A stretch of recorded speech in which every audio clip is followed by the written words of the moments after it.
We are. Hello and welcome to the third true session of the Redmoth.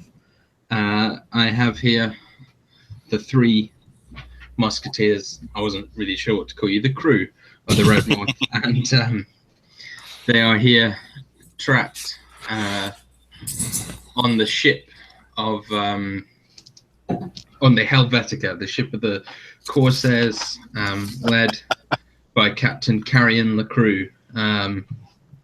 The evilest Corsair pirate that you guys have ever kind of heard about or ever faced. So you were doing a job for Lockhart, which involved procuring a orb, which was said to be able to terraform an entire planet from an abandoned science space station. However, the Corsairs met you there and cornered you, though you were able to escape. You've since been captured, finding Lockhart. Well, you actually didn't really. You saw Lockhart face down in his little underground hovel, but you never actually checked whether he was dead or not, because there were two android police officers who have since taken you in and captured you. Though it was found out they were working for the pirates, apparently, considering that, considering you are now in the belly of the beast, as it were. So we start with you three. You four. Zillus is still with you, and you are hung from your hands, kind of these straps around your wrists hung up above you. You can tell you're probably in the brig of the ship, considering there's sort of iron bars around, and it looks very like a jail, very much like a jail cell. There's sort of dark and gloomy, and you hear dripping constantly. And the four of you are just hung up next to each other. You've been, beaten a few times and that sort of thing, but generally you're healthy. And you hear the swinging grate of an iron door, which opens, and as it does so, you hear the familiar clunk of a metallic foot, and then step of a normal foot in sequence as the captain walks into your room. He has a huge, disgusting smile on his half android face, and he stands opposite the four of you, smiling, and just says, well, like fish in a barrel, wouldn't you say so? No, I wouldn't. I think you've got the wrong idiom, but anyway. Well, you're an idiot. Right. So how do we get out of here? So, well, let me tell you how you get out of here. You tell me where the orb is, I take it to my buyer, and then you go free. What do you mean? We gave you the orb. Yeah. The orb you gave me wasn't an orb. It was an empty container for an orb. I know that you thought you were clever because you duped me, but this whole pretending to be dumb isn't going to work. Look, duped? Yes. Oh well. Torgrim says nothing. He just sees. So here's how you get out. You give me the orb. I take it to my buyer. We sell it, make a ridiculous amount of money, and you are able to go free through the waste disposal unit in pieces. Yeah, I don't think so. Does it look like we have an orb on us? We were delivering the orb to Lockhart. When we showed up, it looked like the feds were already there, so to speak. And that's when the day went to hell in a handbasket. He says, "Ah, the feds. You mean my two of my crewmen dressed up like robots? Now you're the ones who've been duped." That was quite funny. We were watching from their head cameras. Absolutely hilarious. Anyway, look, I know you've stashed it somewhere. We're just orbiting Grevda because I'm pretty sure it's still on Grevda. So look, there's nothing you can really do. There's no way you can get out. And I really, I'm starting to get pissed off with you people. Because you're just irritating. Okay? You know, I'd almost admire you if you weren't, well, who you are. So, I can tell that you're not intent on talking. I can tell that you don't really care about staying alive. So, here, I'm gonna bring in someone else to talk to you. Sal, it's your turn. I'm bored now. And he just leaves. You hear, the door is behind you, and there's a sort of partitioned wall, so you can't actually see who comes in until they're in front of you. And it is an enormous, fat and heavily scarred man. He's carrying a wicked butcher's cleaver, and just stands opposite you, wearing a sort of weird leather waistcoat that's got all manner of stains on it. His, belly hair and everything is like tied in knots, and there's yellow kind of mustard type stains all over him. He grins, classic pirate toothless grin, and just spins this knife in his hands and says, "Well, it seems the captain wants me to play with you. So, which one of you shall I make sing first?" And the captain sort of comes back in and pops his head around and says, "By the way, Sal, we only need one of them alive to tell us where they stashed it. So, if you want to use the sort of psychological and Sal is just looking at him with this sort of like raised eyebrow and says, "Look, Captain, you're a great captain, but I'm a great torturer. So if you just let me do my thing." You knew that. I feel like you're sort of micromanaging me, and I don't think it's conducive to a healthy workspace. Oh my God. Fuck it up, Eve. And the captain sort of, okay, yeah, sorry, and leaves. And Sal turns back around and says, "Well, let's see then. Who should I make sing first?" And he waits for someone to respond. Bit of workplace friction there, Sal. Couldn't help but detect some potential tension there. Personally, I don't like your boss, but I don't know much about you, so. He says, "No, the boss is great. He's just a little bit of a control freak. You just have to sort of remind him sometimes. He's pretty. Hey, stop! Right." And he steps up to Torgrim with his knife and just makes a kind of incision on your chest slowly. The knife isn't very sharp, so it's extremely painful, and you take 2 points of damage as he just cuts into you. And I imagine Torgrim doesn't even flinch. Yeah, I mean, might clench his jaw, but otherwise says nothing. Oh, and by the way, at 4th level, I was able to ability score improve and all that, so my strength is now 18 plus 4. Nice. So, yeah, I built up too for navigation, etc. But anyway. So he cuts into you and says, "Well, this is what makes a really great torturer. You see, for some people, it takes physically torturing them to hurt them, but for others who are more strong and who care more about their friends, it's a bit better to deal with their friends in order to make them talk. Case in point, and he turns around and he takes his enormous cleaver and buries it into the head of Zillus. Yikes! Jeez.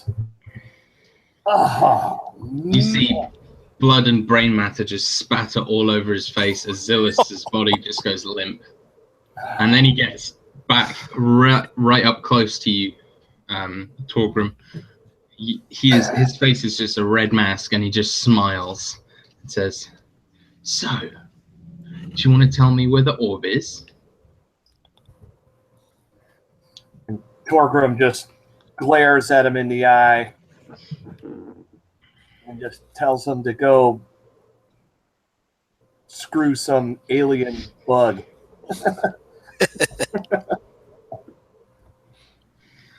And he just sort of nods and kind of turns around and sort of, you see him kind of psyching himself up.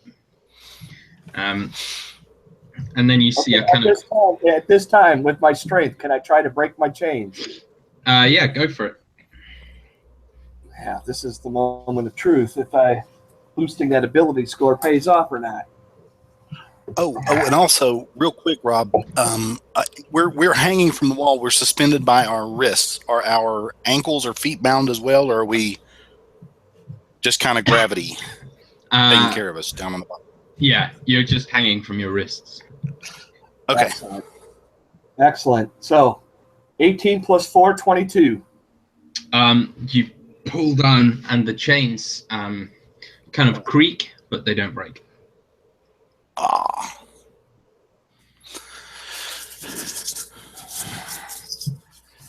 As he turns around and says, "Well, big guy, it seems like I'm going to have to go to one of your other friends," and steps in front of Davin. So are these chains like anti-magic at all? Or would I be able to still cast like a spell that required just verbal components? You can go for it. Okay. I'm going to look at him and go, wait, big guy, I think this is a mistake.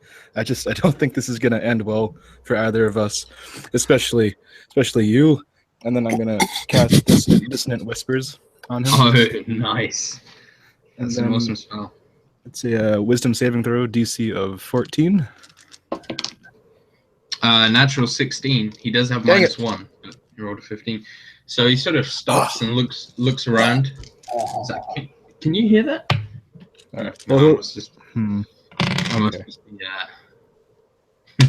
hearing so things. on a successful save, he still takes half damage, but that's only like 5 damage. So okay, so he says, "Oh, can you hear that?" Yeah, must just be hearing things. And then you just see his eyes go wide as he just looks at you, and he says, "Oh," and he takes 2 steps back, kind of freaked out, shakes his head, kind of rubs his temples, just smearing the blood kind of all over his hair and everything.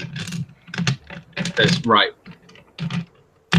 you are extremely strange. Yeah, you're next. Jeez, I'm not." And he's just like, he can't get his words out. He raises his cleaver, kind of places it to your neck, sort of aiming, pulls his hand back, and as he does, you hear the sort of you hear the clanging of something sort of really heavy fall behind him, but you don't see anything. And then he sort of turns around and steps to one side, and you just see a floating chainsaw that's just sort of hanging just by that kind of handle, as if, you know, it's being suspended, but only very slightly. And you see the suspensor, or the chainsaw, flick itself to life and just spin and cut off his leg. And thus materializes Arnold. Arnold! Yeah. Yay, Arnold! Who's just like holding this chainsaw, but can't quite lift it properly. Excellent. And he says, "Hey, you idiot! Get them free!" And you hear this kind of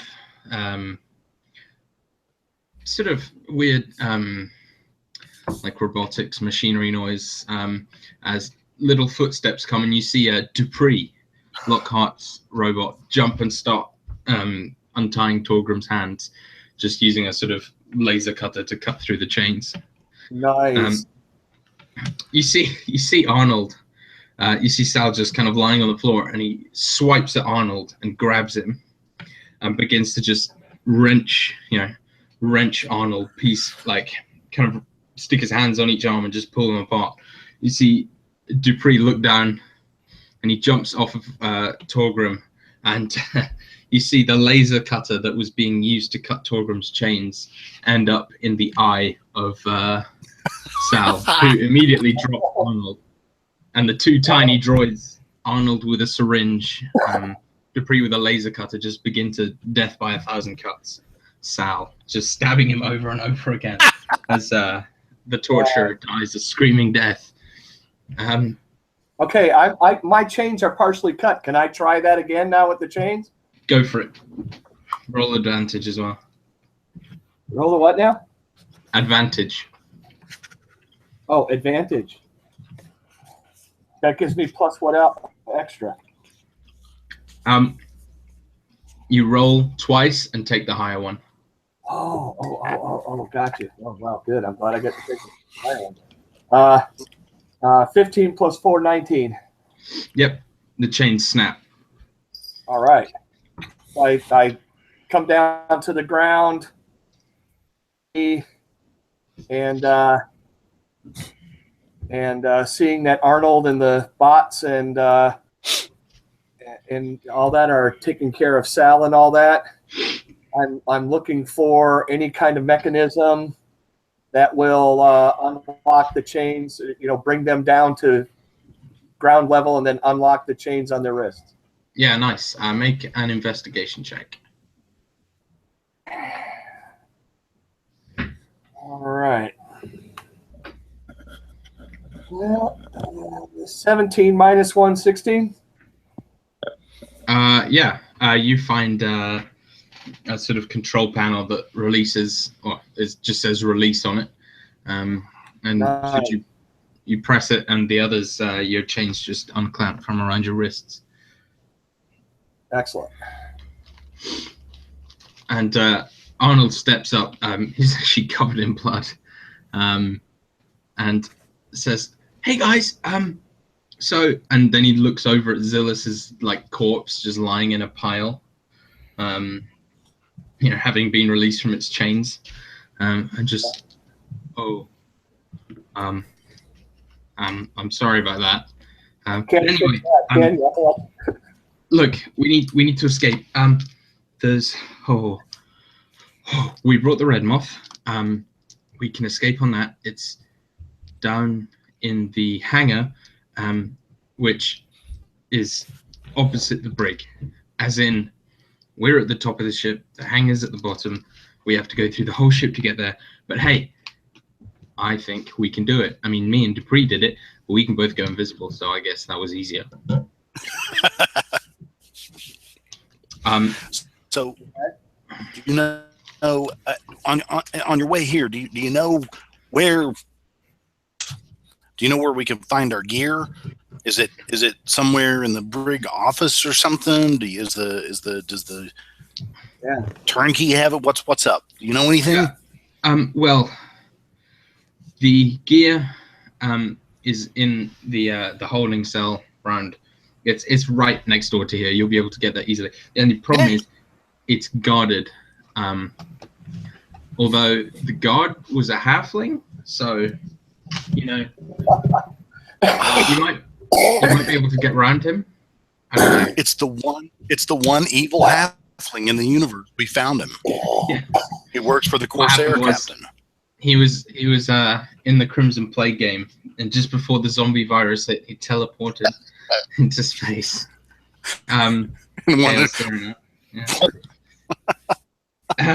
Well, yeah. I have a question, semi out of character, Rob. Mm-hmm. I've got of course, for the engineer class, I've got my schematics and the gadgets that I'm allowed to have. Right. or supposed to have anyway, all that stuff, everything would still be next door with the halfling guard, right? I'm guessing they would have taken the gadgets that were part of my engineer's clothes. I'm guessing they took that with them. They wouldn't have left me with, wrist rockets and anti-gravity gloves and stuff like that. Yeah, you guys have absolutely nothing apart Gotcha. from a chainsaw at the moment. Okay. And Sal's Okay. knife. All of it will be next door. Okay. Listen, we should give the cleaver to Torgrim. Sure. If that's all we got, we want our biggest guy to seem even bigger. Yeah, I agree. Any objections? Right. Okay. That just seems like the path. Okay. Torgrim, So when you hand it to him there, Tinlor, Torgrim says, "Thank you, Captain." So we have Arnold. We've got you say a halfling guard next door. Yeah. Okay. Where do you know where the nearest guard station is other than that one? Like if he raises an alarm, how long do we have to get out of here? Well, I mean, there's an alarm by his desk, I assume, but the nearest guard station, well, I think, and he's like, where is that? Idiotic. And then Dupree kind of materializes next to him. He's like, damn it. Right. Where was the guard station? I wasn't paying attention. And Dupree says, guard station. Yeah. End of the corridor. End of the corridor. That's right. Yes. Out and left. End of the corridor. Okay. From here,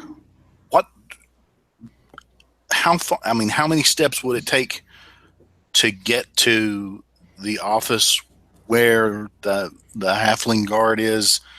And well, I'm wondering if we should try to sneak over on him or just rush him. Is the door open or is it closed? The door's open. Okay. What do you guys think? We can't stay here. Right. Or Davin, do you have any tricks up your musical sleeve that you think might be appropriate? I currently am without my loot, so true. Yes, but if we can find some sort of space harmonica, that would be amazing. Right, I am kind of gimped when it comes to what spells I can use. Gotcha. Okay.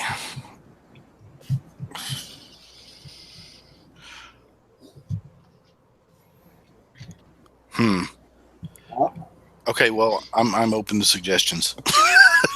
We got to move, though. I'm thinking that we need to get our stuff and all that. So first order of business there, Captain, is... All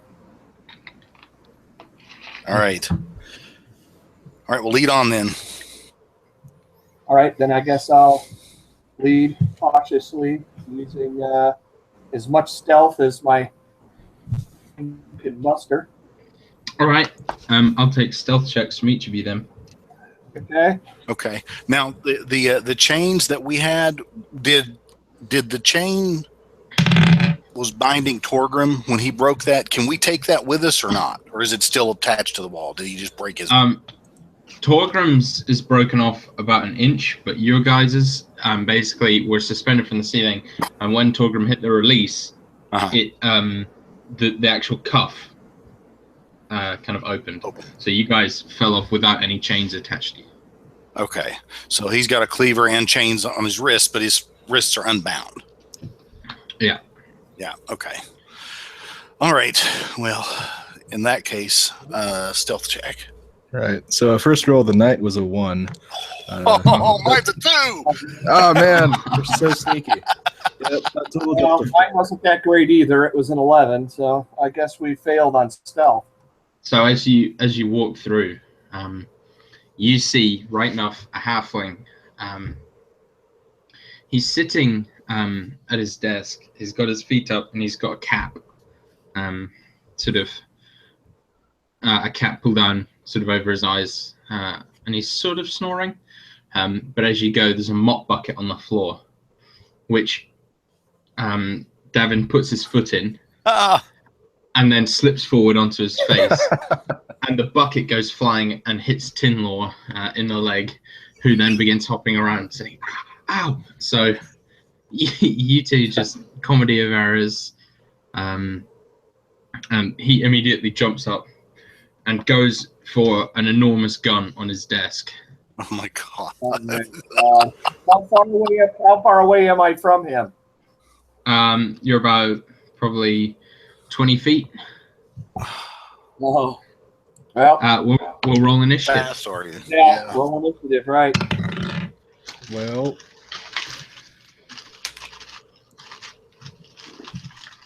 Die 20 also again, right? Yeah. Yeah, Plus dex. right.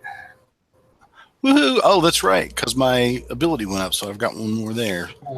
Well, that's not that bad then. I got a 12. I got 9 turned into 12. I got a 19. yeah, I got a 5. Well, you had a bucket on your foot. Mm-hmm, yeah, It's not there now, but, you know, good old bucket foot. you got to live with it Yep. for the rest of your days. Okay.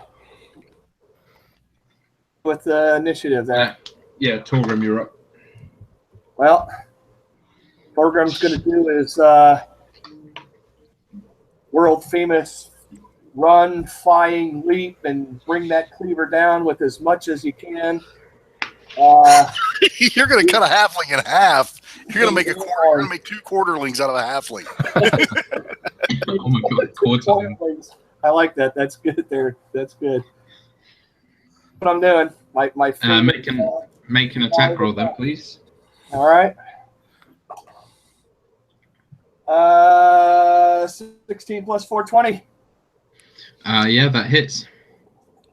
How much does this cleaver do? Since I don't have that on my weapon list. D6 plus strength. 5 plus 4, 9. Yeah. So you just like cut into this guy and he just screams. Shut up! Yeah. Ah!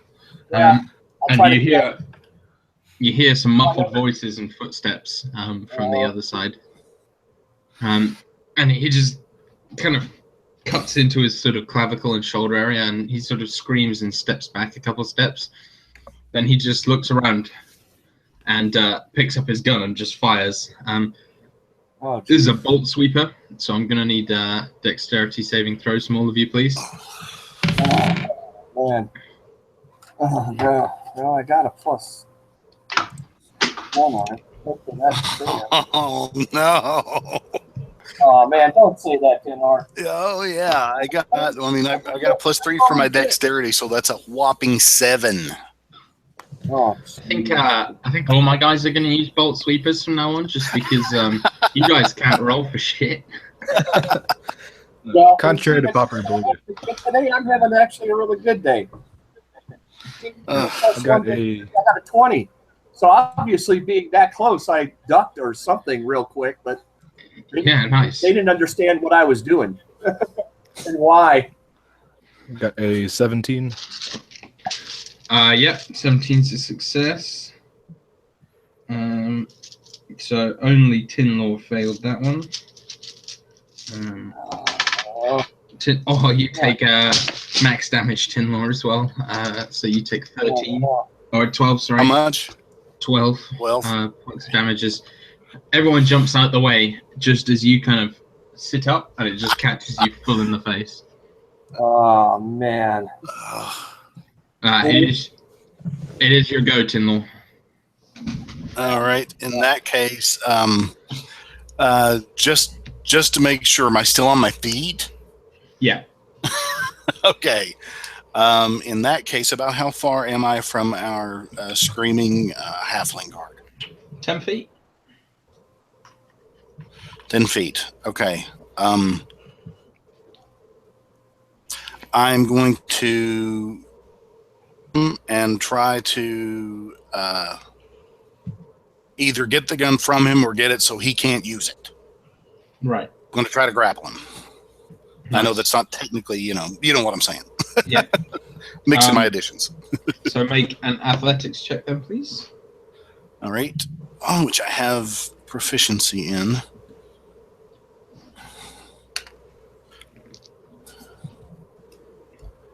I got a 13. He got a 2. Well, Oh, You can just, yeah, I nice. got him. And I'm going to What are bleed you all trying to over him, too. I'm going to Yeah. just coat him in half-elf blood. What are you trying to do? Are you trying to grab him or his gun? I was going for his gun. Whether that be grabbing the gun or grabbing his arm. Well, considering how poorly he rolled, I'll say, yeah, you grab the gun. Okay. Is that my last action? That will be your action, but Excellent. Okay. you're holding his bolt sweeper now. Because I was going to crack him in the jaw with it, but that'll wait until next round. Yeah, nice. Davin? Davin's gonna channel his inner Torgrim, and he's gonna pick up the mop bucket with the yell. He's gonna run down and try and shove it onto Yes! the halfling's head. And he's a halfling, so it'll fit. Yeah. Yeah, definitely. There's no way a mop bucket's that cool. small. You guys make life easy. Yeah, we'll say it's another grapple check. So athletics. Oh. It's gonna be a 12. All right. So as you come running out, there's a screaming, swinging halfling in front of you. Torgrim's just cut him. Your sore-looking Tinlaw is holding his gun, and he just sees you coming and decides it's the last straw and just kicks you in the balls as you turn up. Well, he doesn't kick you; he headbutts you because obviously height-wise. Right. As he rolled a natural 20. Oh man. Yeah. So you just and sort of step back. You see you hear the footsteps behind you growing louder, and kind of skidding into the doorway come 2 human corsairs, both holding pistols aimed at you guys, and they just say, "Stop!" I only have the cleaver. You have the bolt sweeper there, Tidlar. I do.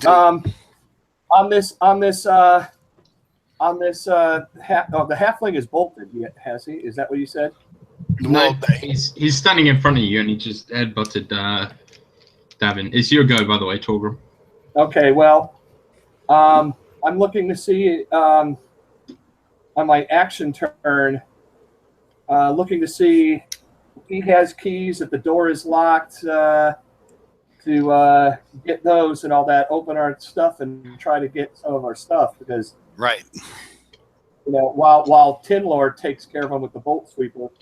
Hopefully. Right. Well, the door is about 10 feet behind you, and is it's open, but inside is like a load of cages with like packs of items in them. All right. So you can get into the room, but in the room you have to get through all the cages, and those cages are locked. Right. Okay. Do I see keys hanging anywhere, or do I got? No, you see codes on the door. Codes? Yeah, like keypads. Arnold! I call the Arnold. Arnold, yeah, sort of standing on the desk, looking bewildered, and when he hears someone call his name, he says, yes, sir? Over here, please. Yep. And he just materializes right in front of you as he sort of runs, dives, and goes invisible and turns. See if you can open these. Which one? Do you see our gear? You know what we've used. Right, I'll go look for it. And whichever door that is, open that one. Yeah. And he says, Dupree, come with me. And the 2 robots just run into the room. And I'll stride back out to the doorway and all that. And I guess my turn was 2 actions instead of action and attack. So there it is. Okay. Yeah. So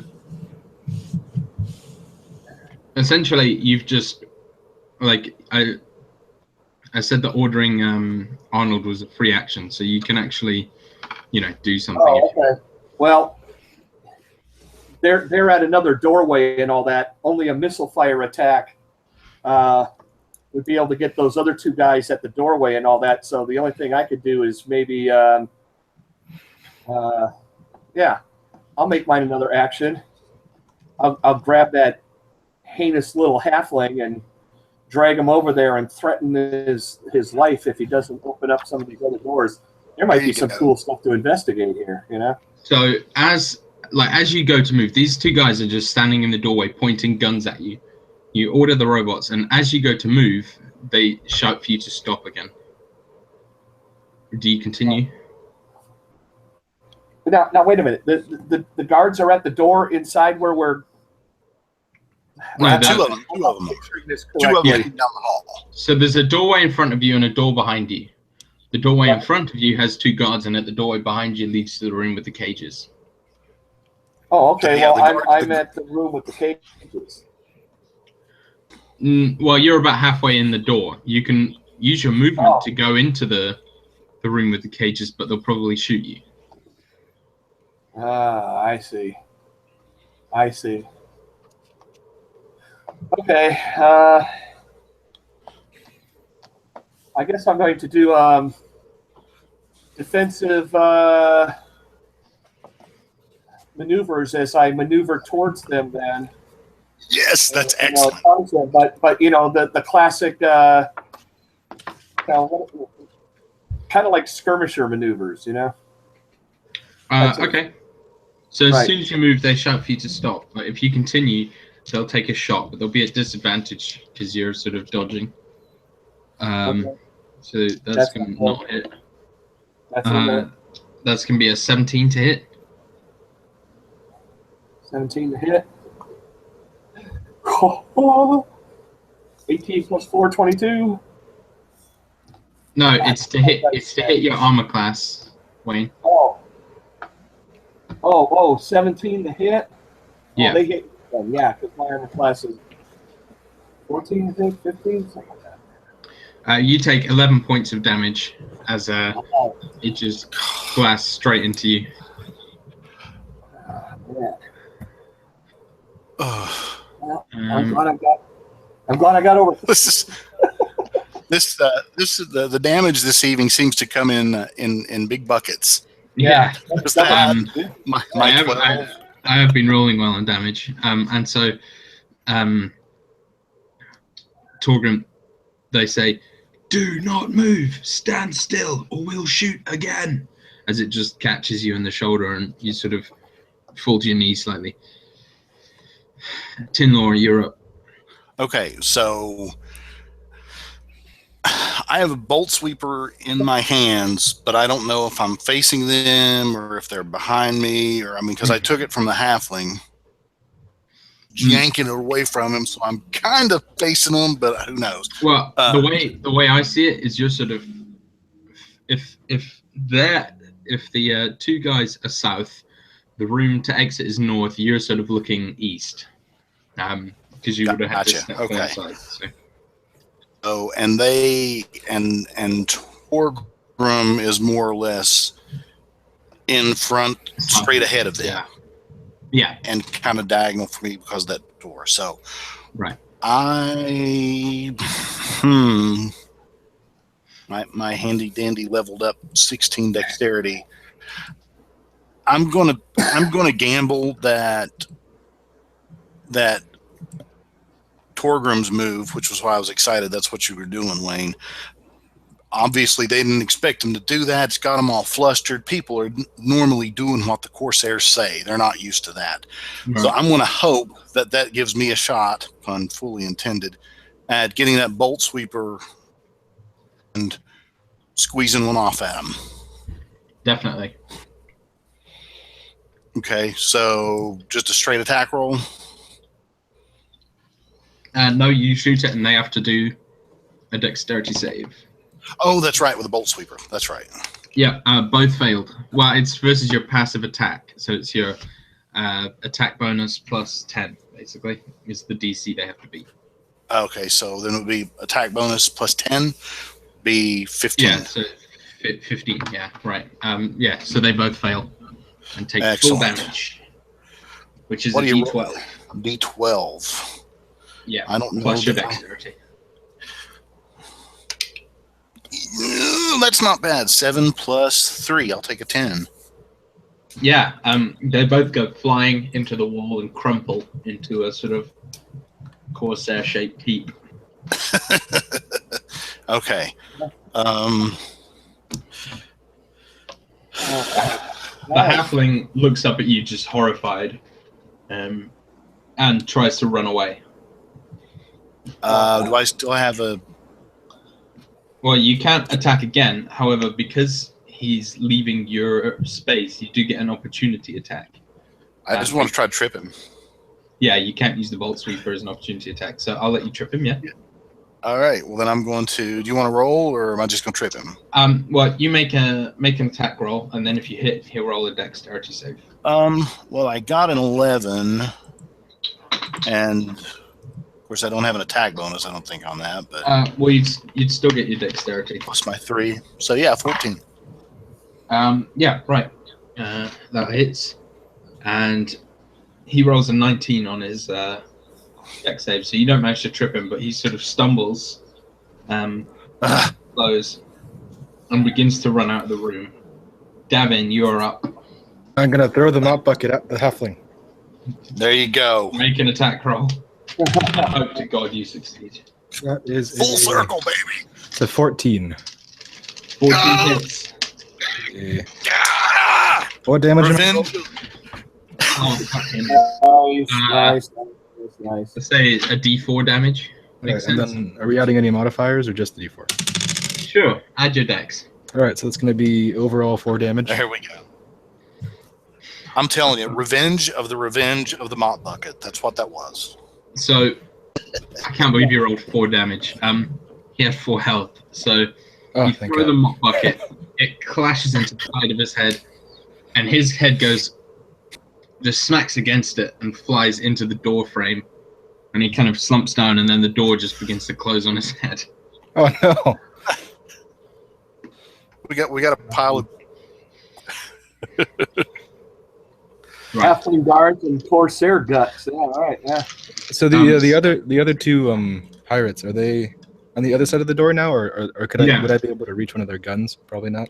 Yeah, you can get to them. Okay. We're out of initiative now, so Awesome. Yeah, I would like Yeah. to pick up one of their guns and sure. use that. Yeah, bolt sweepers coming real handy, I find out, yeah. Bolt Can you say- sweepers for everyone. Yeah. You said that was a bolt sweep. No, their guns are No, just no, they- laser pistols. Okay, nice. Oh, They had a laser pistol. I heard you say something about Pistols. I'll give this sweeper to Torgrim, and I'll take one of the pistols. Nice. I mean, at least until we get our gear back. hmm If Torgrim would rather have the bolt sweeper than the laser pistol. Yeah, Carry a bolt sweeper, right? yeah. Yeah, I'll use the bolt sweeper. Well, then until we get our... Yeah, right. So, you can now, you're out of initiative now, so you can go check out the Yeah, room if you want. let's get our gear. How you doing there, Arnold? Torgrim asks. You hear a voice Oh. from a distant corner. Arnold's voice just say, "Shh, come here." All right. Well, let's go I'll there. come over to Arnold. I go over to where Arnold is then. Yeah, so it takes you about, I don't know, maybe 30 seconds to walk over there. It's quite a way. But when you get there, 30 seconds, right? when you get there, you see the sort of code panel and it's got all your gear in it, in this cage, and the code panel on it says access denied. 5/5, like 5 out of 5 tries used. But the rest of the panel, The rest of the panel is smashed and looks as if it's been sort of beaten, potentially out of frustration and anger. And there's just bits of wire everywhere. And then you also see that the door is open, and the cage has a hole cut out of it with suspiciously kind of hot ends of the cage. Like it'd been melted, maybe with a high energy beam, perhaps. Perhaps. Yeah. And you just see them standing next to it, and Arnold says, "I cracked the code." Yeah. Okay. Yeah. Arnold, Way to go. Do we have a bot with a bit of a temper there, Tinlor? He cracked the code. Way to go, crackhead. All right, well, let's get our stuff. Yeah, so everyone's stuff is in there except all of Tinlaw's gadgets. Oh, jeez. I was afraid of that. Yeah. They're probably using them to go through the Redmoth, Captain. Well, I mean, I can rebuild them, but I'd rather not let Captain Havoc Pants have them. That includes your schematics that you use to make them, like your whole. You hear You hear. Oh, hold on. You hear Turn my phone off. As you're doing that, you see an explosion, which is bright red and sort of smoky and dusty, which come from sort of the other side of the room. Which, upon sort of thinking about it, Tinlaw, you're pretty sure you're pretty sure that's your flare gun that's just gone off somewhere. Oh, nice. Where we have bot 1. Where's bot 2? He's standing next to Arnold. Oh, okay, good. And you hear voices and someone groaning in pain. I'm going there. He's got my stuff. So you kind of peer around the corner, and you see these two guys. One of them has like a sucking chest wound, and the other one is holding definitely your flare gun. And you see that just next to them is very, very much more advanced safe. It's got like inch thick steel and is pretty large, and you see that the door of it is just sort of hanging open, and one of the other Corsairs is just holding the other Corsair is just holding the flare gun, just like looking down the barrel, like poking into it.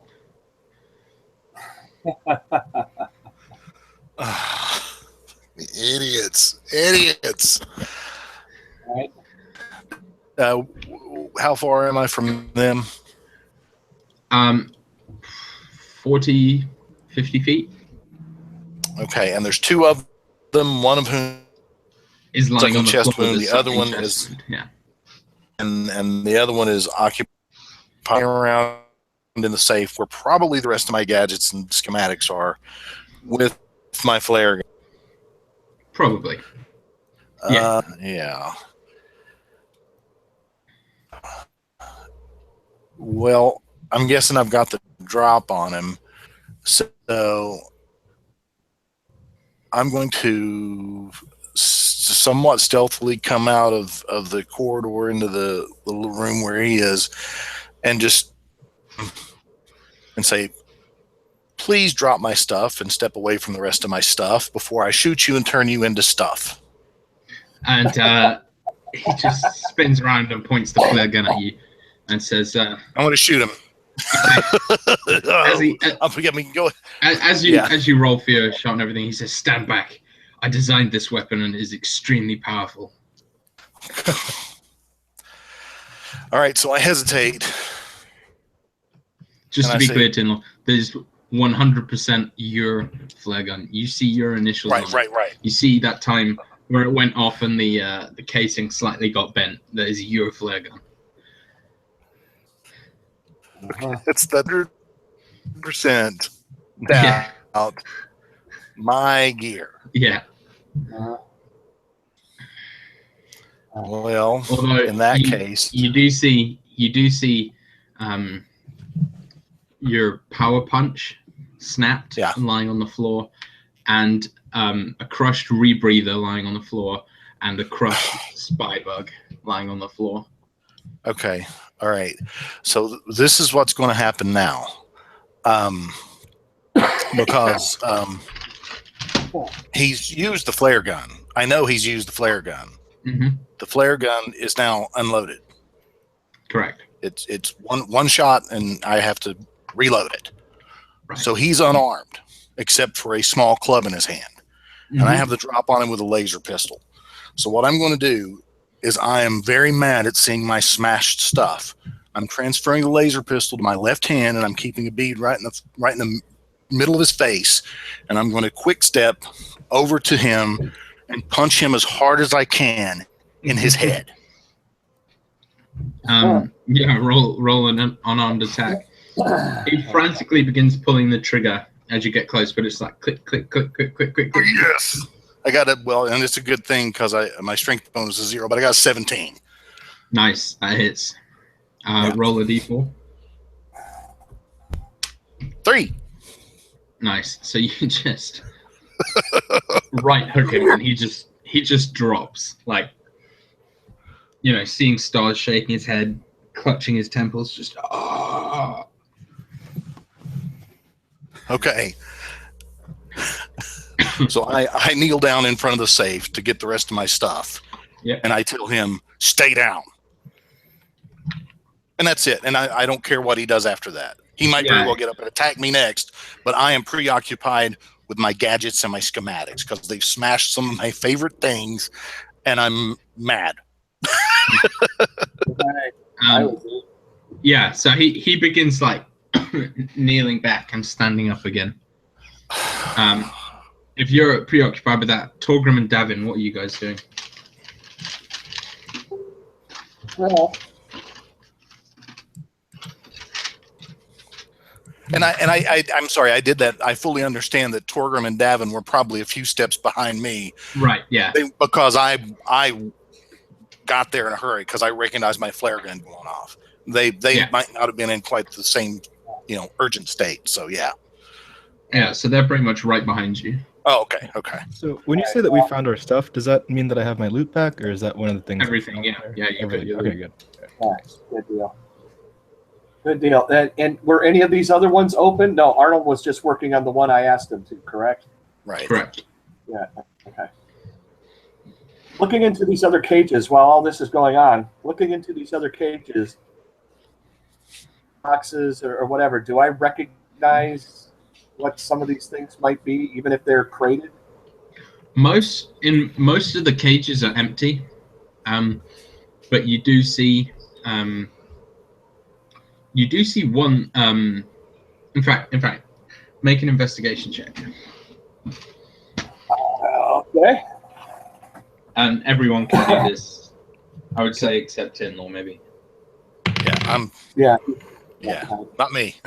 17 minus 1, 16. Got a 19. Nice. No. Well, I would think Gavin would probably understand even better than I. So. Yeah. So, Torgrim, you see just like a couple of old dusty weapons. Nothing really that catches your interest until you see like a laser or a bolt rifle, just kind of like a sniper rifle type thing. Just stood up on one of them. Nice. It looks in relatively good condition. And Davin, you see a light bomb, which you recognize as a ridiculously powerful bomb that could blow up your average asteroid. Holy crap! Programmable. That would be a time sweet explosive. addition. Yeah, that's a sweet addition to the Redmoths. Well, I mean, it's listed as a ship upgrade on the weaponry list, so I don't know if you can pack it around or not. But yeah, they're pretty awesome. They're pretty awesome, Davin. I think if you pick it up as treasure, as it were, I think it's an automatic upgrade, isn't it? Yeah, a light bomb is probably about the size of like your average sort of PC, like a computer Right. type thing. Right. Oh, okay. So yeah, you could hoof it around in your backpack if you made a bit of space. Nice. It might be somewhat unwieldy, but yeah, We can at least get it back to the Redmoth for now, though. So. Oh yeah. Excellent. Okay. Nice. Nice. So as you point these things out, Arnold begins just like cutting into the To the bars like you did. yeah, and Dupree cuts the other one because he has a laser cutter on his wrist. Sweet. And so they grab the gear for you. What would you like to do, guys, as this Corsair begins standing up?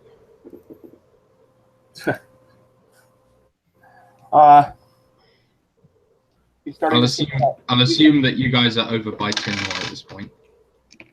Right. Okay. Well, So grab the sniper rifle, take aim, and fire, and see how well this thing works. sure thing. Make an attack roll then. Which will be using, 119. yeah, it'll be using your dexterity. Yeah, 18 plus 119. Yeah. That hits, yeah. And it's 1d10. 10. 8. Yeah, his head now is not there anymore. It just liquefies. Exploded like a melon. Yeah, and Torgrim, this thing kicks back and like punches your shoulder and almost dislocates it. And even for you, you're like, whoa. This thing Yeah. is- Whoa. jeez. Yeah. Tinmore almost picked one up on Grevden, this prequel, but he opted for the standard laser rifle instead. Yeah. That's part of the reason. It's a beast. Like you get the impression that if Tinlaw were to shoot this, it would probably, without like stabilizer bits on it, it would probably give him a very bruised shoulder after a while. It is a powerful weapon. And yeah, so as you guys sort of leave a trail of bodies in your wake, Arnold says, "Hey guys, I think I hear footsteps coming from the other way. Maybe we should leave." Okay, is this one way in, one way out of here? I'm guessing this locker. Yeah. There's 4 doors to this locker. Hey. Okay, so we're collecting our things. Is everything? Let's see. What did you say? I'm now missing. They smashed the rebreather. Where you breathe a spy bug and where is it? Power punch. Okay, well that's all right. Okay, so I still got my grappling gun, retractable stilts. The flare gun I have, but it's empty, so it's done until.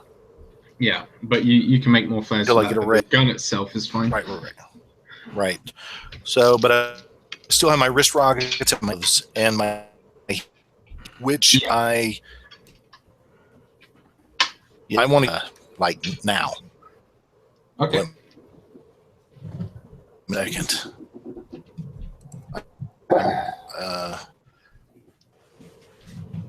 D8 plus the intelligence modifier. Oh yeah, so of 9. That's not bad. Yay for that. Sweet. And that is now done until. Man, I'm so glad you put me onto the engineering class. This thing is great. It's an awesome class. All right. All right. Okay, sorry, guys. So, and now, the footsteps obviously coming from the direction we were, right? And where we got the halfling, or are they? So you guys entered from the south entrance of this room, and most people's gear was in the kind of northeast kind of corner, and then the flare gun went off in the southwest corner, and but more west, and so the footsteps are coming from the west side. Okay. They heard. What was that? Right. Yeah. Right. Okay, so Arnold. Yep. Let's get to the Redmoth. Okay, sounds good. Sounds good. All right. Yeah. Right. Yes. Redmoth. And he sort of looks at Dupree like a help me kind of looking. Says, "Where is it again?" And Dupree says, "Bottom of the ship, Bay 4, or 14, or 44. Damn, it had a 4 in it." I said, and Arnold says, "Look, we'll find it when we get there. Let's just get down because we know the general." And Dupree's like, "Yep, I agree." And they're sort of like finishing each other's sentences a little bit. A bit of romance going on. Gotcha. Yeah. And so yeah, they head off from the south entrance, heading towards the lift, the elevator. I apologize. And so you guys are able to get to the elevator without any kind of issues, and yeah. Okay. Arnold calls it, and you wait there for about 2 minutes. It takes the elevator to get there. It's ages, and you're sort of checking both ways the whole time. You know, it's very tense. But the elevator comes and opens up. Arnold heads in, so do Dupree and the rest of you follow. And Arnold, there's about maybe 1,000 buttons in here, and Arnold just presses the lowest one. Yeah, you don't know if that's right or not, but and he says, so the elevator starts going down, and Arnold says, right, just to bring you up to speed, number 1, Lockhart is dead. Sorry, Dupree. And Dupree just like bows his head. Said, those space assholes killed him. Space assholes in space. He left a message on his computer for you to see. The orb is hidden very, very well. Genius, in fact, I might say. And Dupree just nods. And we need to head back to Grevda so you can see Lockhart's message, because he has the name of someone who can help you, apparently. And, you know, pay you and everything. So that's where we're going. Capiche? Right. Okay. No one said capiche. Capiche. And Dupree just says, chimes in and says it as well. Thanks, guys. But a bit late. So you guys are in the elevator for about 5 minutes. It is the longest elevator ride you've ever been on. And the music is terrible. I've played Mass Effect. I'm used to it. Dun, dun, Yeah, it's the same 4-second elevator track on repeat the whole time.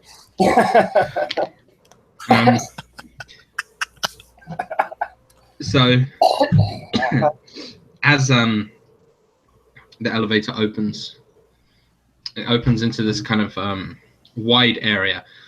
You can see the sort of like there's a kind of gangway that goes on, and the ships kind of everywhere, sort of on each, or in docking bays. There's probably a few hundred ships. You see that there is no bottom to this room, and it just falls out straight into space.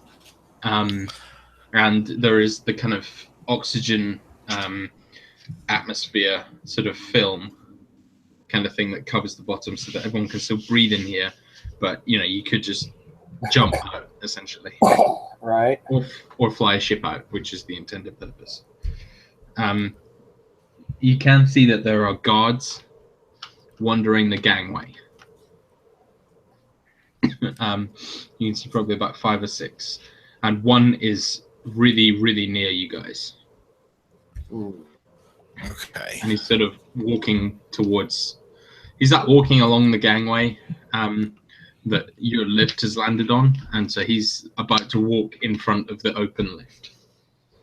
You probably have about 20 seconds until he gets there. What would you like to do? Okay. It's your call, Captain. Do we want to like pull him well- in with us and just kill him in here? Maybe, I don't know. Maybe no one would see. Well, we don't always have to murder. Yeah, but it seems like it's easier. Like, when it comes to assholes in space, that's the best thing to do. And they killed Lockhart. He was a pretty cool guy. They killed Lockhart. They killed Xylus. Well, Xylus too. Yeah. Let's try. I mean, look, I'm not saying not to kill him, but I'm just we. All right, whatever. Let's pull him in here, and I don't care. We could just, if you prefer, we could subdue him. You're I don't know. stimulating decisiveness there, Cap. I'll tell you what. Just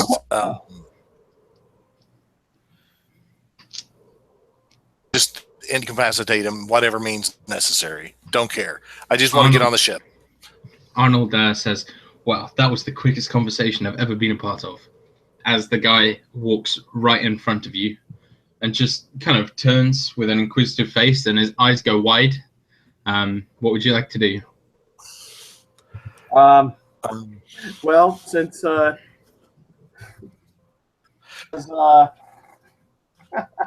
that cleaver and all that, and it seems to come in right handy at the moment since it's in his hand anyway.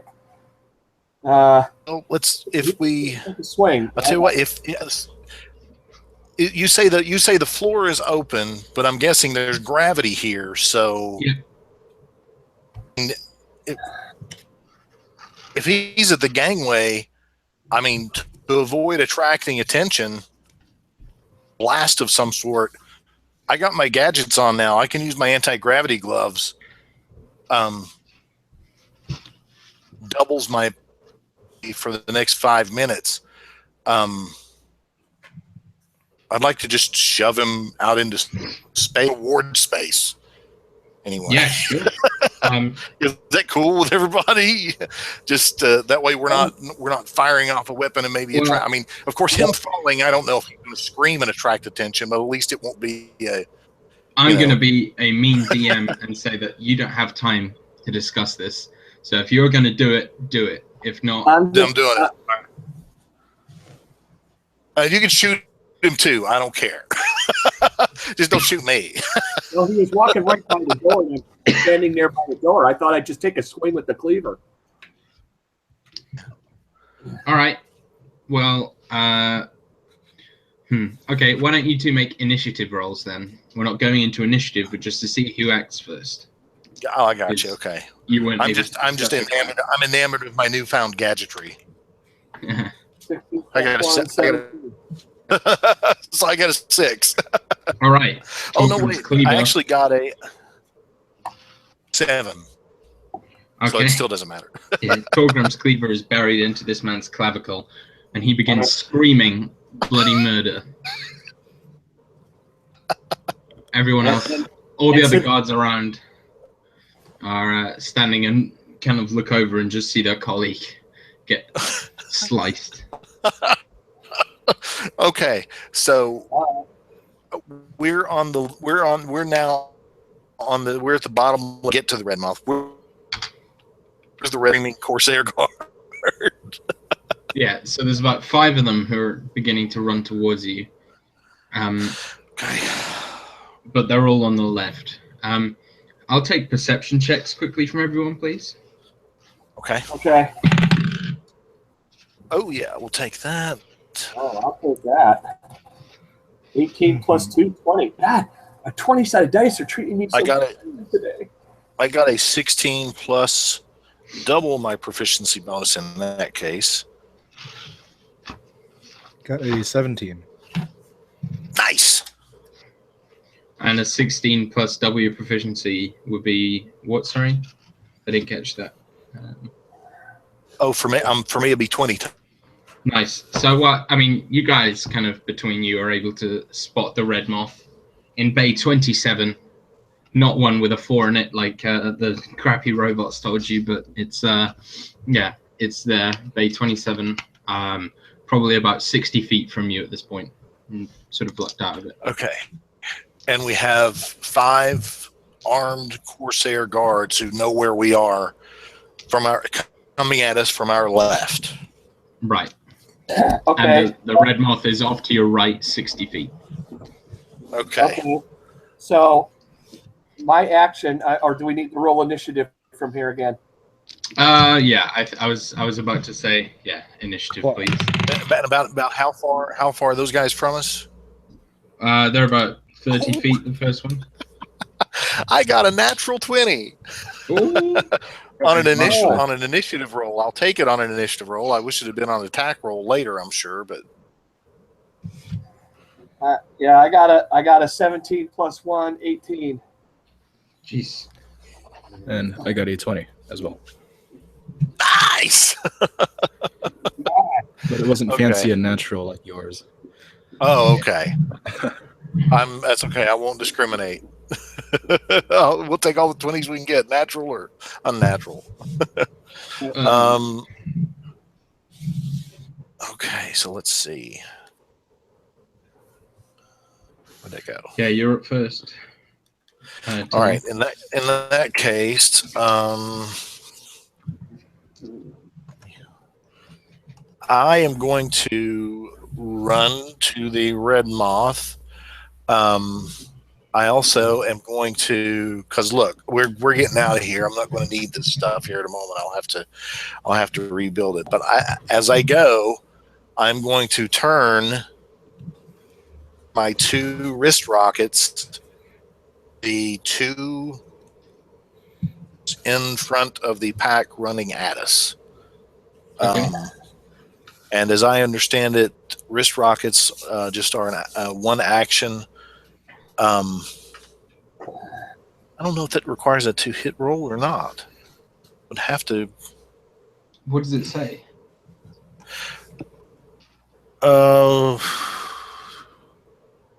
Says when this gadget is equipped, you can use an action to activate it. If you do, you fire 2 explosive rockets out of your gloves. Each of the 2 rockets hits a creature that you can see within 80 feet. So damage. it sounds like they're yeah, we'll say you roll it to hit roll. Makes sense. Okay. It just seemed like it would be. That's really easy damage if I can just. I mean, that's my own magic like missile. Homing or something. I don't know. Yeah. Right. All rockets strike simultaneously. You can direct them to hit the same or different targets. So. Oh no! I got plus. What do you want me to add to that? My dex bonus? Well, yeah, anything? just your normal attack bonus, dex plus proficiency. Okay. Well, in that case, I got an 11. Well, I was going to say, because they're, it suggests the homing or whatever will give you advantage on the roll, because they're sort of helping in that you case. a bit. I think that's fair. Funny. I'll take that one. Yeah, nice. All right, give me damage. And as an aside, when somebody rolls for advantage, has there ever been a player dumb enough to just pick the lower roll? I wonder that sometimes. Advantage makes you take the higher roll. So the way it's worded is you roll twice. Mechanic, but I wonder if somebody would argue the point. I want to take the 2. And in this case, I did 3 plus 1 of the target. So whoever's up front each got hit with 4 points of force damage. Yeah, nice. The 2 just get run, and they get these small rockets just exploding, and they sort of go blasting back a little bit. Yahoo! Kind of thrown from their feet, sort of thing. And I'm assuming you're just booking it to the red moth. Firing the wrist rockets to take out the first 2 guys, at least temporarily, knock them into somebody else. Because going for whatever Keystone Cop advantage I can get. Yeah, so you can on your turn you get an action, a bonus action, and a movement. So you've used your action, so you can. My movement. I'm at this point. I'm trying to get to the red moth and probably already had my pistols in hand running. Get to the ship. Yeah, exactly. Right. So Davin, you're up next. Okay, Davin's gonna follow suit, and he's gonna do that familiar shatter spell that muted a power cord, Jesus, yeah, nice. and then that's That gonna be a thing's DC 14 con saving throw. Come on. One fail, one pass. Two more fails, and yeah, okay. So 2 pass, 3 fail. All right, so everyone that fails takes 14. Everyone that succeeds takes 7. All right.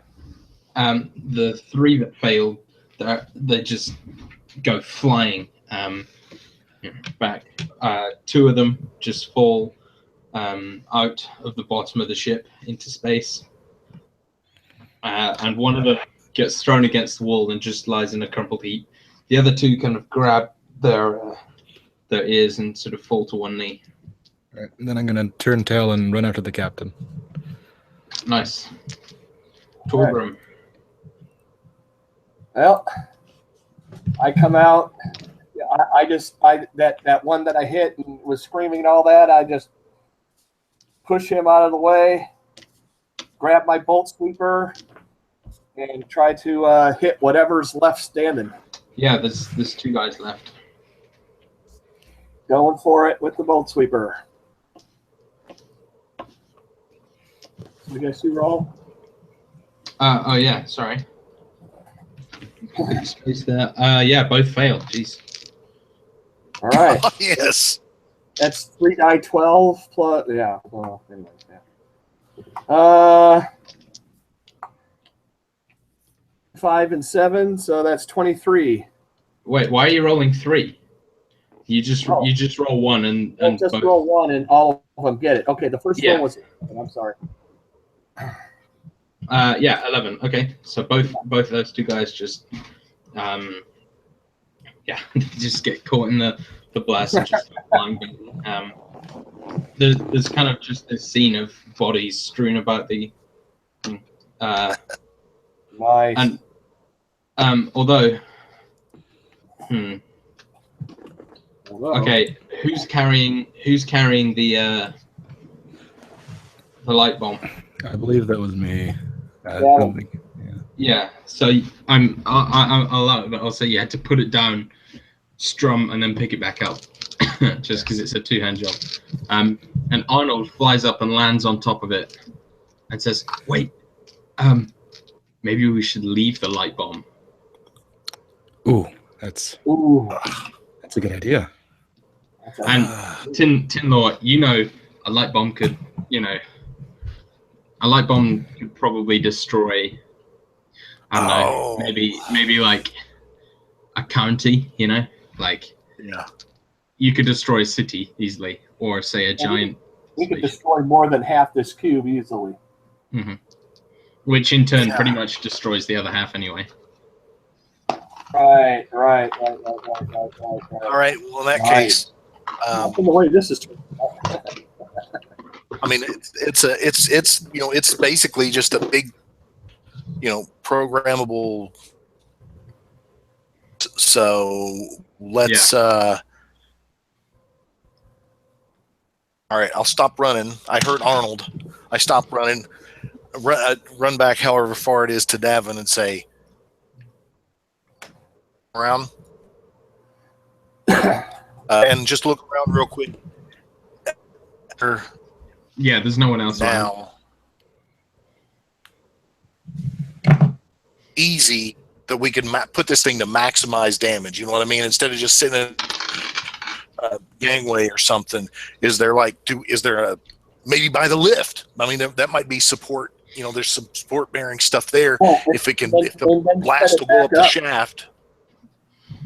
You know what I mean? Yeah. Arnold says, Have the elevator go up. Have the elevator go up. Close. yeah. You understand what I'm saying? Arnold says, Like a floor in the middle of the cube. the helm of the ship is right at the top. This lift goes to the top. Let's do that. Let's do that. Okay.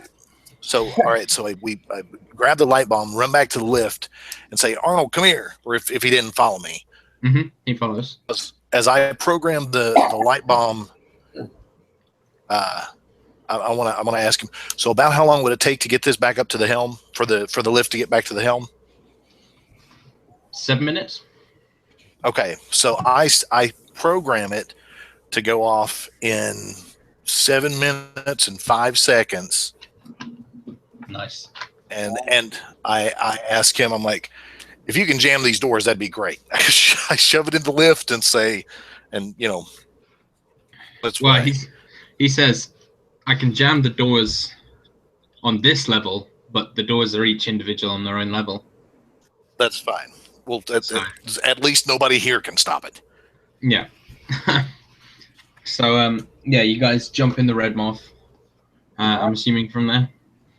Yeah. And probably book it like hell. Yes. Yeah. Work 9, Captain. Yeah. So I'll we can get the Redmoth up and going pretty quickly. Yeah. Yeah. We got to go. How fast we can get it going, anyway. I'll take a piloting check, General.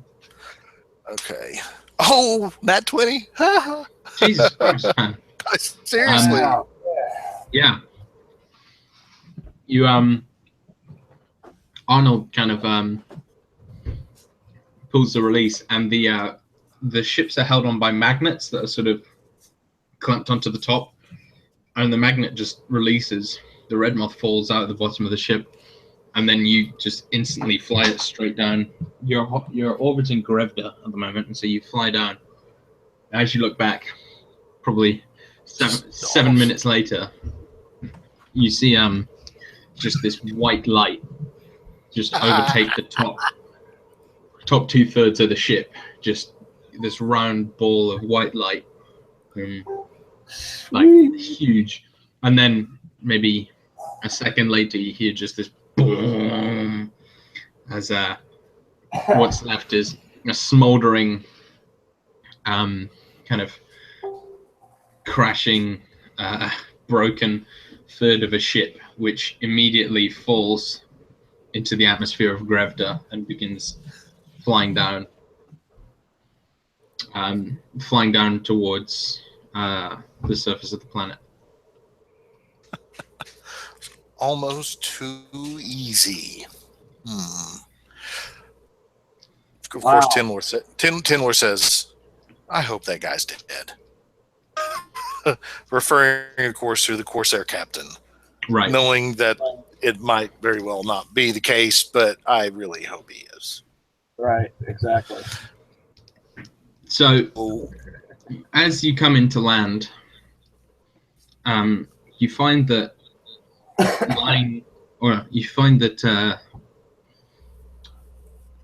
when you land, you see that the area in which the remains of the ship landed is huge. I mean, this ship was like the size of a city, and because it's such a big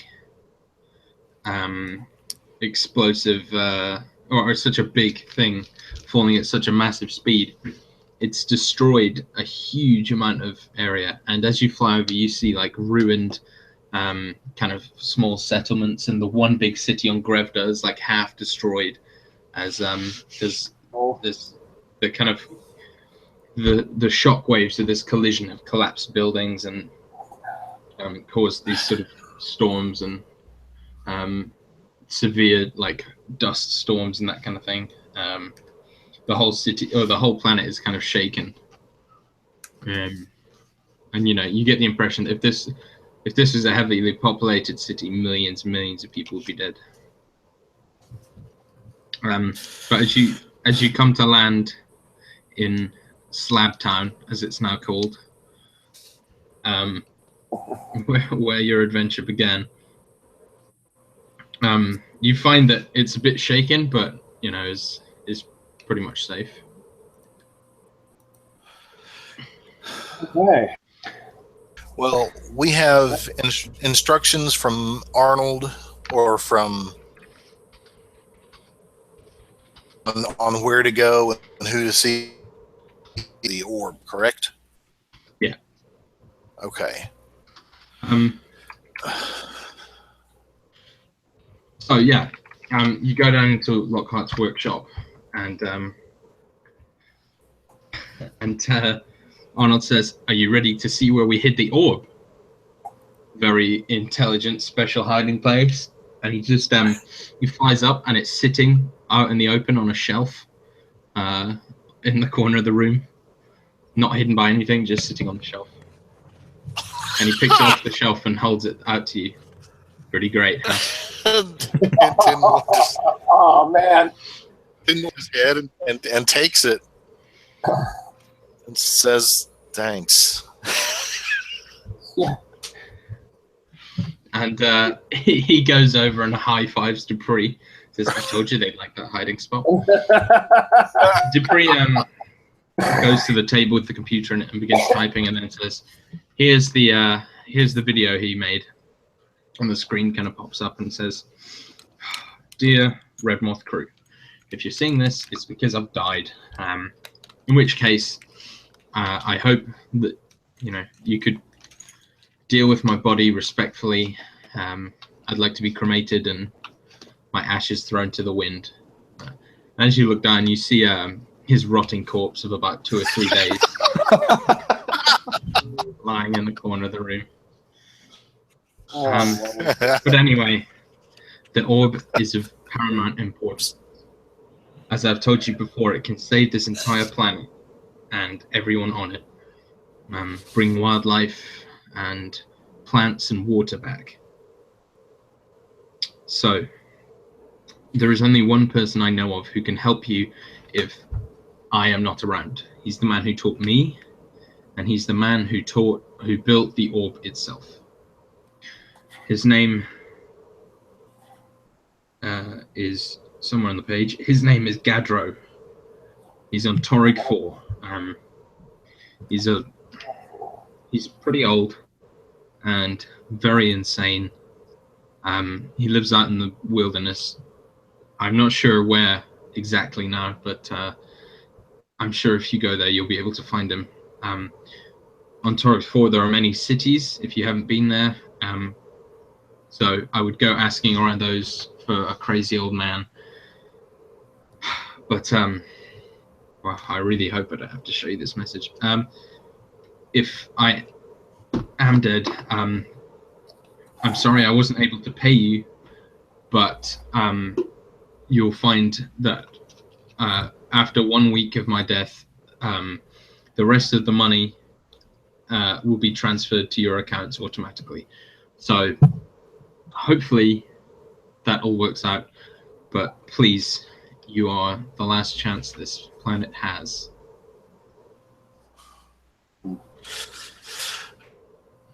And the clip just goes black.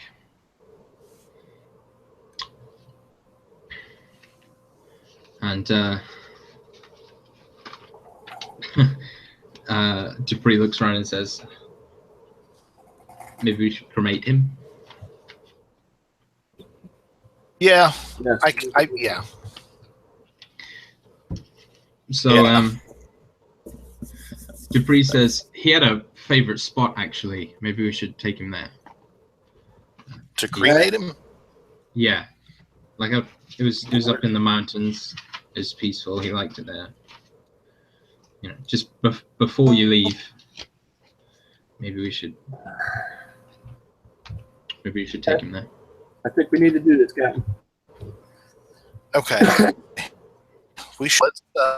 Tell you so how many been since, and not because of the credit. I'm just trying to figure out our timeline here. How many days has it been since we encountered of where the triumvirate securely dressed up as robots here? Honestly, you don't know. Yeah, that's kind of because what I was afraid of. But Arnold was conscious, and should you ask him, he tells you it's probably been 3 or 4 days. Okay, that's about what I thought. All right, so let's do what we got to do with the orb, and then take care of Lockhart. Is that cool with everybody? Because this orb is a target on us, apparently.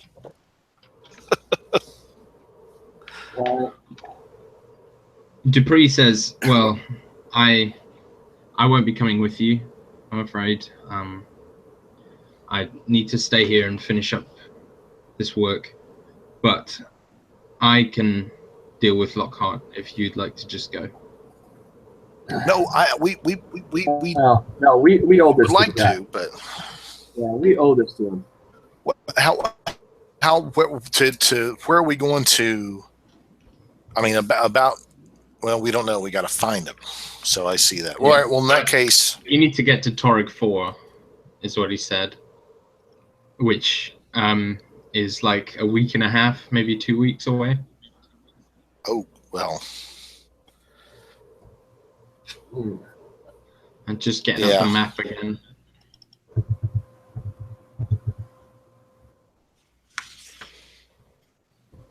Well, your call, Captain. So let's see here. Are we?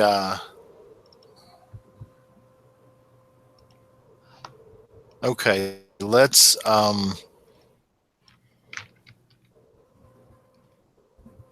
And I meant to ask this too. Previously, we had the orb. Arnold had the orb, and then it was here in plain sight, right? So Yeah. when we got off, I mean, I understand it was probably in my pack or something, or in somebody's pack, or that's what we were going to do with it. Is that, or if Arnold's coming with us, should we just give it back to Arnold? What do you guys think? Until we get to where we need to be with it. Yeah, he's a good place to hide it. I mean, and he's fast on his feet, as the saying goes. Yeah, he knows how to. In other words, to find a trick is handy. Exactly. That. Nice. So what would you guys like to do then? We gotta complete this orb. I think. I mean, get it Lockhart. Well, and two. Well, wait a minute. I wish I'd thought of that when we were on the Redmoth. Crap. I didn't think to check the ship to see if there were show that we could see showing up as an escape pod or anything. Yeah. Because, a guy and to survive. Yeah. I don't want his I don't want his Alec cyborg back on us here. So what do you guys think? Are we going to take care of Lockhart first, or are we going to try to do the orb business? I think it'd only be right to cremate Lockhart first. I can see the argument you might make for. Well, here's the thing that we could do. We could make sure that he's cremated first, and then Dupree could take him out, his ashes to the mountains on his own, and dump them there. There you go. Yeah. So, but I mean, let's Dupree, at least make the arrangements, pay for it, make sure it's being done before we leave. We can handle it. We're getting fancy. I thought we were going to take him out back and come up with something. I didn't know. So you're talking about doing it with style. Thanks, half orc. The half elf didn't know that. So I was about to ask an incinerating location nearby, but I guess you could look at that as a crematorium. Yeah, I guess so.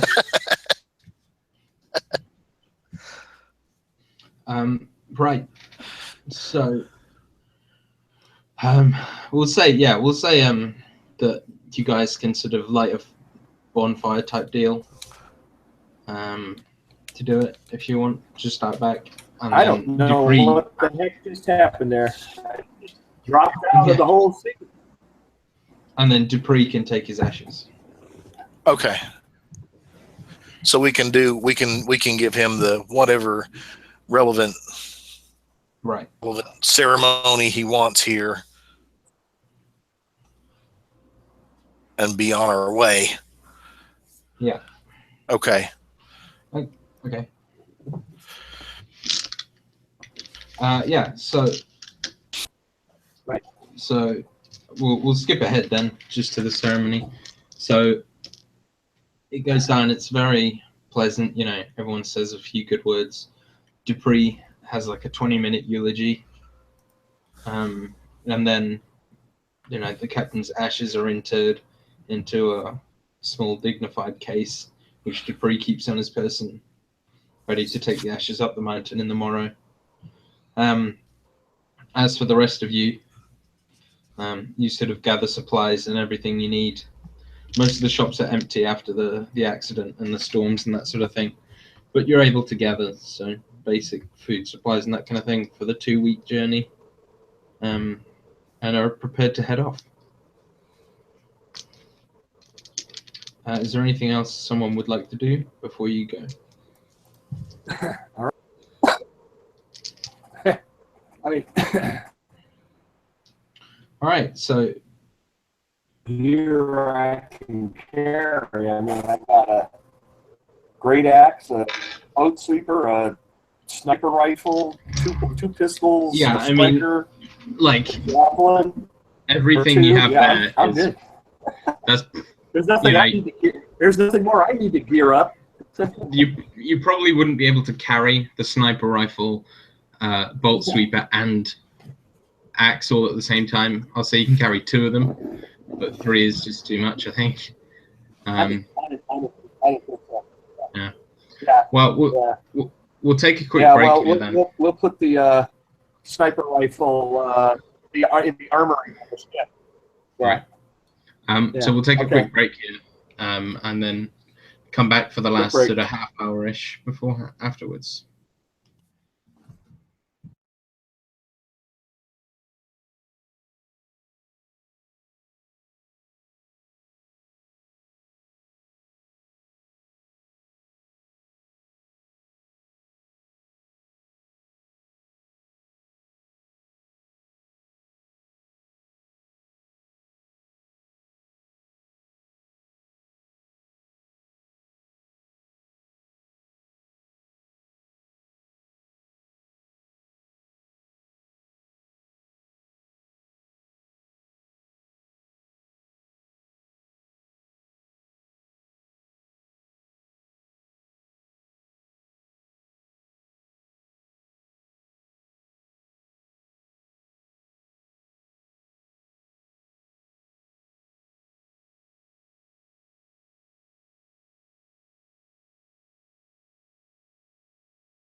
Let's go to this computer.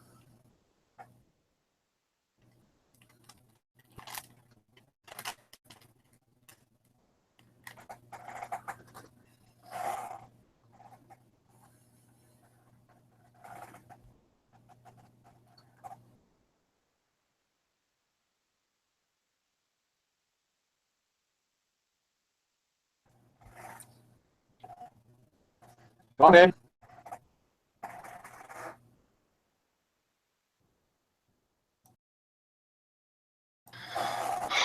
All right.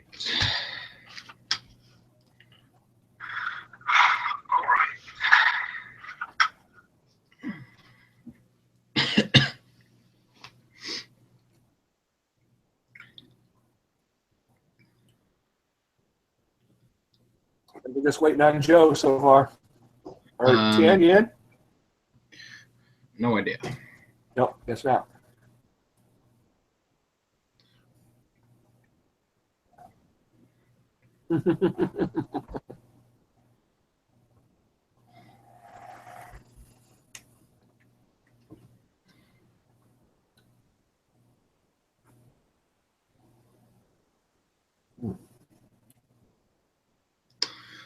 This episode's had a lot of death in it. It's been pretty heavy.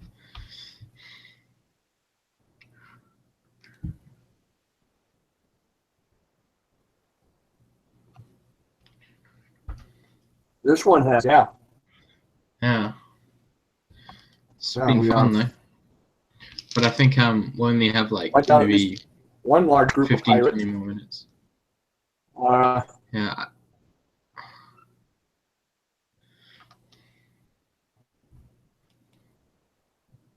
Yeah, about 15 minutes. Yeah.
Right. Well, we have a slight issue in that Wayne has been booted by Hangouts and can't get back in. Oh. The only problem is I can't start a new Hangout because it's been recorded. So actually, it might just be in our best interest to call this one here and pick up from here next time. Okay. Just because otherwise we won't get much done if we have to start a new hangout and everything. So, Right. Well, let's just do it. I mean, this is a good stopping point, isn't it? yeah. Hello? What's up? Wayne got booted from the hangout and can't get back in, and he was on like a massive delay, and we'll have to start a new hangout to get him back in. So I think we're just going to call it here. Oh, sure. All right. Okay. That would be fine with me. Yeah. Okay. Well, thank you love for running the game. hangouts. Yeah, no worries. That